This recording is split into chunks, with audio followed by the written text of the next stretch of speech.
Yo, what is going on, guys? Welcome back to a brand new video on the channel. Inside of today's video, I'm going to be going over our day 2 monthly qualifier games. If you guys are kept in touch on Twitter or just anything in general to do with the esports qualifiers, you would have known there's a few issues with the EU qualifiers. Basically, we're supposed to play around 12 or 14 rounds in a Swiss format where basically we're playing against the same teams with the same record as you. For example, if you're 3-0, you'll be facing other teams that are also 3 wins, 0 losses as well. That's kind of just basics of Swiss. So as you go on, you're going to be facing harder teams.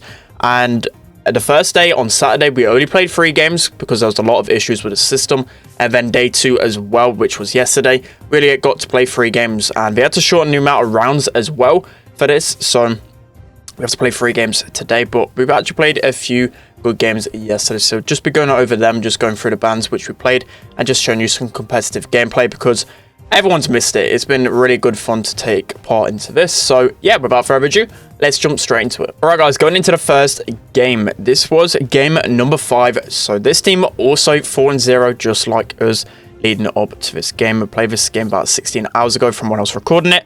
And you can see both teams running the mirror comps, so they're really known with the meta. This is a really good pick because you've got the Jesse in mid that can deal with tanks. You've got Mr. P with Revolving Door, which is really annoying. You've got also Rico that can deal with tanks. So both teams are using the same combo. That's when you know it's really meta. And these guys, I think, had around 15,000 to 20,000 3v3 wins. And that's when you can kind of get a feel that they're going to be knowing the meta. And every single game is really important because now there's only 9 rounds. This should, as I said, should have been around 14 rounds. Unfortunately, it's going to be a lot of teams stuck on 8 wins and 1 loss, which ultimately leads to a lot of tiebreakers situations. So every single game, we've got to win to get our win percentage up. It's a little bit confusing at the beginning, but if you guys want, I can try and explain after the qualifiers are done, kind of what happened, the kind of stats behind it all. And as I said, it's just really confusing for me. So kind of have to get this first qualifier on the board before I really know how everything is going on. But as you can see here, Jesse kind of is all about how you can sneak into the bush, preserve your ammo, try and stay alive for as long as possible, get value out of your turret and your slows.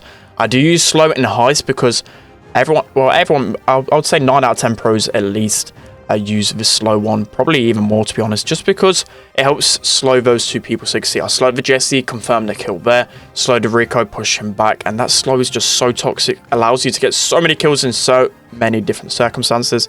You can see I basically lost my mid the entire game there. And Tom's going to be finishing it off with Mr. P. Mr. P does 2k damage with a shot, basically with both with the bounce of a suitcase. But that's going to be the first game. Let's open to numbers. All right, jumping into the next game of Hot Potato. So these games are best of 3, best of 3. I forgot to mention that. And also the bans for this one were Byron, Amber, Ruffs, and I can't actually remember the 4th one. I don't think it was that much of a meta pick they decided to ban. I can't remember off the top of my head. But I know Sprout was in play for sure. We were actually thinking about whether to run Sprout, which is a really good mid here. Would have countered basically all of his picks, but when you're using Sprout, actually no, I think these guys banned Max is what I remember. Yeah, they definitely banned Max. I remember them banning just because they said KC's like the best Max in the world, which is actually quite funny because he is, but it's actually quite weird to know. Literally so many people, even the teams we don't scrim against, practice against, know how good KC is on Max. But as I said, with Sprout, you got to be really careful because there's a lot of people that like to play Max double tank on this map, and that just counters Sprout way too much. So just playing it safe with this combo. Probably the safer option maybe is to maybe bring out a Barley instead of a Sprout because you can use a slow gadget, deal with tanks. Barley's really good at countering Rico and Jesse as well. So we were debating that, but it's just kind of safe to go for this one because even if they use Barley, we knew how to play against it. So as you can see here, getting a lot of damage. And we decided to leave the Mr. P because obviously Mr. P doesn't do a lot of damage on the safe. And Mr. P should always be the one defending. So just ignoring him forces him to come back, giving us more position. And even when we respawn, it just means we're all in a set basis here. As you see, 6% left, playing it really good here. And as every single game, you have to be playing at the most high intensity. So no slacking, communicating as much as possible. Doesn't matter who you're facing. As I said, win percentage is so important, so much more important than before. So can't really mess around with our combos. Just got to go meta every single time. So there's 6% remaining. It did start to get a little bit sweaty around this time because they've got 30 seconds left. They have a lot of positioning on the field. So here, I just try and get as much damage as possible. Casey clutches up, manages to get 1 kill, and Rico's no way he's going to be able to do enough damage. So we all respawn here. As I said, got a little bit risky around here because they're making their last push to try and get as much damage as possible here. So I'm missing quite a few shots, but Tom's doing a really good job of pressuring up the left-hand lane and clutches up just like that. So that's going to be set number 1 right there. Let's hop into set number 2. Okay, going into ice for now. So both teams, again, using Colette, just showing how people understand the meta. Even though, as I said, they don't scrim the top tier teams. These must be like a tier 2, tier 3 team. We still know to go to Colette. So the main reasoning for Colette on this map especially is because of the likes of Rosa. Rosa with the new gadget is insane. That slow is so crippling. It gives you the ability to scout all of the bushes. It's just insane. It's really hot. Rosa was already a good pick on this map because as well, she's got a lot of HP. She can counter the likes of Sprout in the middle just because of how high her HP is. And you have to always pinch her out, especially when she's in this middle. As you can see, Casey slows to Colette and allows him to catch up to Colette and just absolutely wrecks. So it's just crazy how good this gadget is. Probably one of the best gadgets in the game, as I did on my main channel. People didn't really understand why it was so good, but now you see how it's coming into effect. So that's why you see Colette in the meta, because Colette can 2-shot and super Rosa, which is a really big hard counter there. See, I've got my wall here. I'll be looking to place that in the middle. What this enables us to do, we only know they're going to be coming from 2 spots now, so the left or right, but can't come from mid. Gives me a little bit of time to collect some gems in the middle here, so really good. Casey gets back a gem. It does well to pick off a kill, but it's kind of a bit risky here. We don't really want to risk it for that last gem. We'd rather keep control. We are in an 8 gem lead. Luckily, I've got my wall here to block off a mid, and Tom can just pick up that gem. Even if he goes down here, I can easily gain it. So good kill on the Mr. P allows us to get a little bit of time. If we didn't kill on Mr. P, probably would have got a lot more pressure than we did, but already Sprout hitting some nice shots on me. I'm not in a space at all to dodge right there because he's blocked it off, so I can't, and I don't really want to go up into the spawn, so just dying in my spawn is really good. Tom with a nice kill on the Mr. P. There's no way Mr. P can kill a Colette if he's supers, so we're going to close off that game. A little bit scary in certain stages, but convincing overall. But that's going to be the first game of Gem Grab. Let's hop into the second one. Right, moving into match points. So both teams had the same idea again. It was just kind of crazy to us. Is one thing I definitely stated to our team before is do not underestimate anyone. People are just getting way more skillful now. People are recognizing what counters which ruler. Normally people just kind of mirror what you went before, but because of the meta, because there's now 4 bans, there's a lot of different counters to a lot of different combos. So both teams going for the Poco double tank strategy. This is mainly because Poco Rosa will normally obviously be just a Rosa on its own because you've got the healing. It's a bit obvious in that sense, but with a Sprout in play, Sprout really struggles against aggro brawlers. Although he does more damage, but he has got a recent damage buff, he still struggles so much, especially to like a Mortis in his face, like a tank in his face. It's just going to be basically useless for the entire game. So we went for the Pam Poco just because it's a little bit safer against control comps. Pam really good against Sprout and Mr. P as well. And the Poco Pam strategy just has always been good for probably the last year now, ever since Poco became a little bit more meta. And Pam with her recent buffs as well just makes them an unkillable machine. So we're 6-4 up at the moment, but because they've got Mortis, it always makes it really hard because I don't want to be grouping off of them. And also Tom and Casey need to get Mortis off me because it's so easy for Mortis to chain off the Poco. Casey unfortunately loses that gunfight. Tom goes really aggro on a Poco. Really well played there. I do get slowed, so I can't help Tom in this engagement, but do eventually get over. And now, as exceed Poco, Rosa's strategy, she wastes her super. Casey goes in, recognizes that, and I can just super him to full HP. Just everyone knows how good the Poco Rosa's strategy is. It's absolutely insane, especially any brawler with a shield with Poco, or any healing aspect, you're going to get so much more value out of it. So now we're in a winning position. No way these guys can get back, so definitely GG's to these people. They played really well, and obviously they can walk out with their heads held high because they gave us some close matches. So that's going to be the 5th game there. So 5-0. Let's hop into the 6th round. All right guys, so going into round 6 we have Nuts and Bolts, and these players I know really well from ladder. and just from the tier 2 kind of side. So no disrespect to these guys, but they're definitely a tier 2 team, but really, really good. They play a lot of ladder. A lot of these, well, literally all of their team push rank 35s a lot of the time. And when you just look at the profiles, you just know that these type of players know the meta a lot of the time, especially just off ladder. You can get a good feeling of the meta. So as you can see, they're going with a Gene, which can be really good, but really risky, especially if Mr. P's in play. So we thought Mr. P's just kind of good against everything, especially with Revolving Door with his new gadget. It's just really good. And then BB Max just safe as well. So they've gone for a Daryl, which is really interesting. We could potentially try this out ourselves, because Daryl's just a good counter to BB, good counter to Mr. P, good counter to Sandy. It just catches people really off guard if played well like these guys. So we've got the first boss here. Tom unfortunately gets pulled, but nothing we can really do, especially when he's got 3 people shooting at him. So now I've got my Revolving Door, which is going to be coming in really clutch, especially against a Daryl, because I can tank so much. KC clutching up really well there, absolutely shredding, clutches up for the second robot. So here they only have 3 bolts, so we can actually hold here. This is kind of the conversation we're having when you're playing Siege.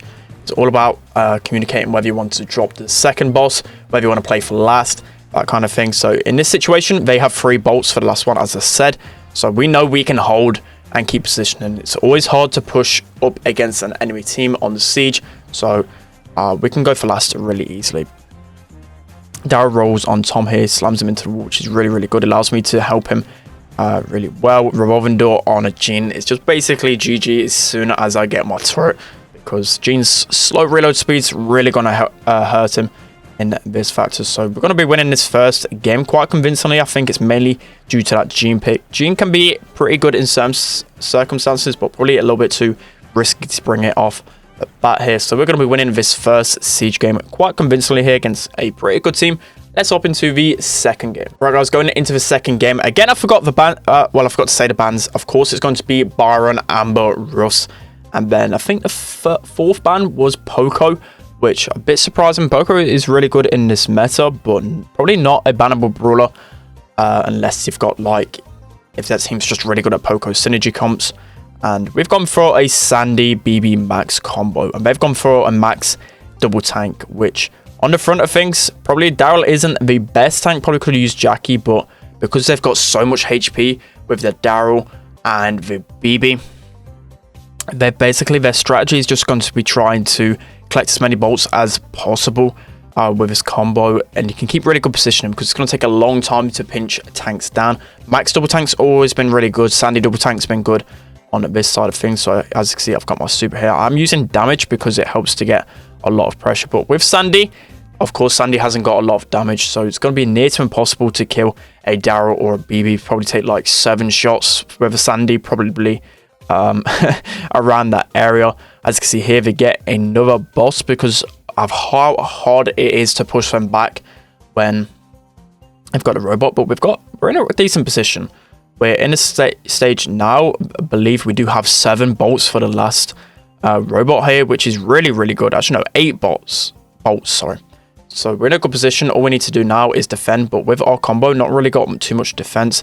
Daryl rolls in here, clears the way for BB to do a lot of damage. A good bubble from him, and they're getting a lot of chip damage with the Max there. It does nearly go down to that robot, which is a bit clutch. If it would have gone down, to the robot, to the Ike, that would have been much better. Here we're able to get a lot of control, but as I said, 70% damage. It's going to be really hard for us to deal with that amount of damage, especially when they've got 2 tanks to defend the boss as well. So really well played from these guys, especially now. We can't feed a BB because BB's going to get more damage with her super, but BB just catches me off guard. Nothing I can do in that scenario. Daryl also rolls as well. So close to actually finishing it off there. And as I said, we've not really seen too much Daryl being played, but honestly, we're going to have to give it a try. It looks really good. These guys played it really well, caught us off guard for sure. Max trying to go in for damage. 10% remaining there, absolutely shredding the boss there. And nothing we can really do. Can't get the damage in time. Tom goes down there. And yeah, we just haven't got a brawler like Barley to deal with damage. So we're actually going to lose that game there. Let's hop into the final game of this set. Okay, so jumping into the final game of this set. As you can see here, we kind of just got a feeling that they really like the tank combo. So they actually stuck with the same combination. So that's kind of why I felt like to bring out the Jessie. Jessie is insane on Siege. at the moment. Really good against the likes of Mr. P, good against Sandy, good against tanks. So just a really good brawler in general here. And my turret does clutch up to get us that bolt. I am using the speed one on this one just because in case we couldn't get a good defense, I just wanted to use it for precaution, because that new gadget, well, the other gadget on Jesse just absolutely shreds the robot on defense and also shreds the enemy Ike as well. So also what I can do with Jesse is get some nice bounce shots when they're trying to defend the boss. So that's exactly what I'm doing here, trying to regain my turret. But in a really good position for the second robot. We have 3 bolts to their 1. They're all going to stack 1 lane, which is definitely the best thing to do to try and regain positioning, especially against like the likes of Jesse. So BB does really well to actually, I think she actually got a bolt there. Yeah, get a bolt and get out. As I said earlier with the Daryl, he's got roll, got to be really careful. He's got a lot of HP. Max is doing a good job of helping him. Daryl's going to roll it in there.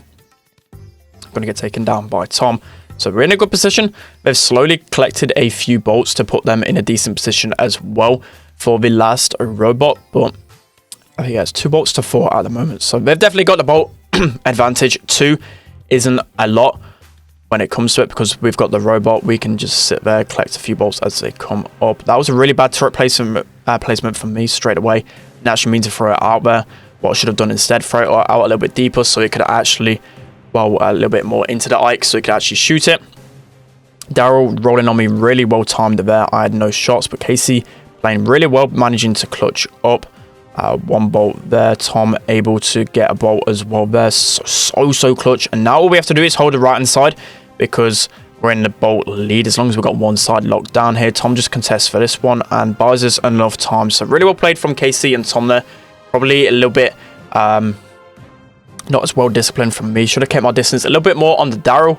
But as I said, these guys played it really, really well. Definitely a good team to look out for in the future. Probably, I've not seen these guys around too much in competitive, but for sure, bright future for them. So that's going to be a win for us in Siege. Let's hop into the next set. Right, moving on to the second set. As I said, Sprout is in play as well for this one.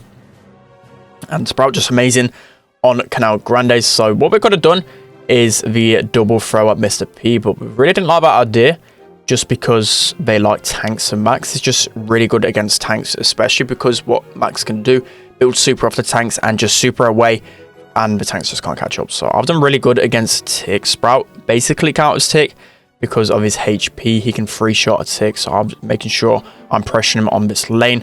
And as always with Canal Grande, I stress this about 1,000,000 times, you just need control of at least one side. The second you lose control of both sides of the bush, it's basically GG. It's so hard to actually push back up. So Tom and Casey are doing a really good job there. I'm managing to take the Tick head down. So all I've got to do is just play for my life, play quite conservative but aggro at the same time, trying to catch these guys off guard. So Tick now has to heal up. I'm in a good position. He tries to push up here, and I do manage to catch him off guard. But what Tick can do, he's got 3 gadgets, so he can tank multiple times to stay alive. Basically cheat death 3 times with that gadget. It's insane. I can kind of do the same with my Sprout gadget. So here you can see I'll pop my gadget. He does it again with that and stays alive. And because he's using, I think he's using a heal star power, he heals up in time, so I can't deal enough damage. We're able to take down a Tick head here, and nothing they can do when pushing up against the likes of Mr. P, the likes of Sprout. It's so hard to push back, and Tick actually manages to throw a head over the wall there. We're up 5 stars. We've got blue star as well, which is a really important factor in bounty.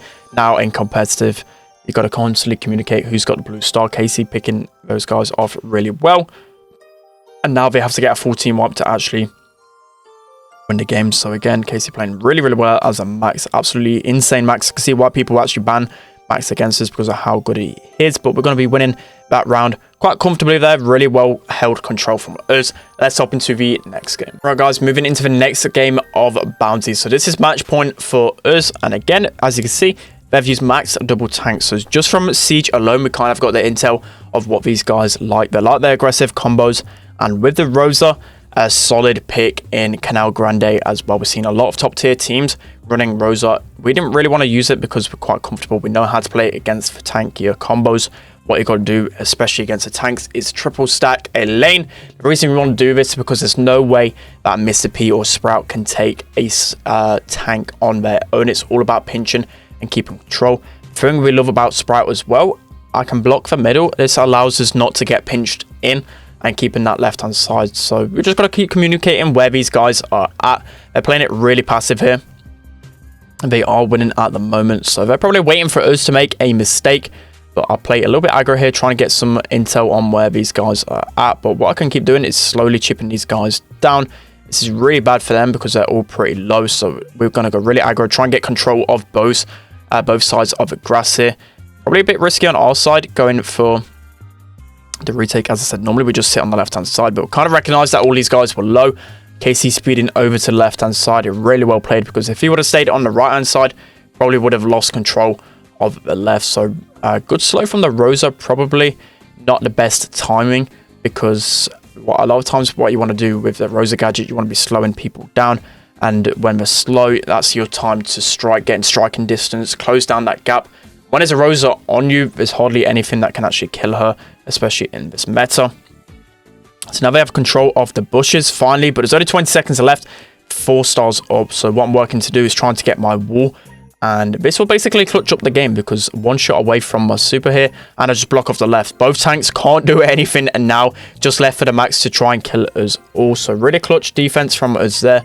We're able to, as I said, hold our own. We're 6-0 currently, 3 games left, hopefully being played today later on. If you want to be watching that, I'll put a link in the description to Arc's stream. He should be streaming it, twitch.tv/Arc Brawl Stars. He's one of the casters for Brawl Esports. He'll be putting on a show there for sure. But as you can see in our backlog, they're the last games that we actually played. And GG to these guys. I really like their team. And actually, funnily enough, their manager is actually a part of my club. It's somewhere around here. I think it's Philip Macedonia. As you can see, yeah, number 50. He said straight away after GG's, really fun games from that. So that's actually a really nice way to end off the video. But hopefully we'll be qualified. I'll keep you guys updated on Twitter with everything that's going on. But that's going to be the end of today's video. Hope you all enjoy. Don't forget to like, comment, and subscribe. And I'll see you guys next time.